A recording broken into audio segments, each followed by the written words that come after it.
দুইটা সময় তওবা করে লাভ নাই। একটা হচ্ছে মৌতের যন্ত্রণা শুরু হয়ে গেলে, মৃত্যুর যন্ত্রণা শুরু হয়ে গেলে আগে পা থেকে শুরু হয়ে আস্তে আস্তে গলার দিকে আসে।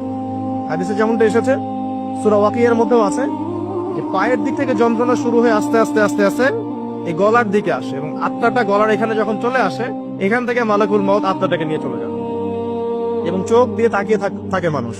রুহটা চলে গেলে মানুষ চোখ দিয়ে তাকিয়ে থাকে, দেখবেন এই কারণে মৃত ব্যক্তি তাকিয়ে থাকে, চোখ খোলা থাকে। এবং তখন আসমান থেকে সিঁড়ি নামিয়ে দেওয়া হয়, ওই সিঁড়িতে করে আত্মা চলে যাচ্ছে, ও তাকিয়ে দেখে যে আত্মা চলে যাচ্ছে। এবং মানুষ মারা যাওয়ার পরে চোখ জীবিত থাকে অনেকক্ষণ।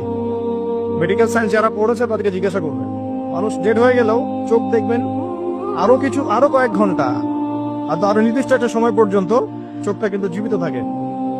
এই জন্য চোখ বন্ধ করে দিতে হয়। মৌতের যন্ত্রণা শুরু হয়ে গেলে তওবা করে লাভ নাই, তওবার দরজা বন্ধ।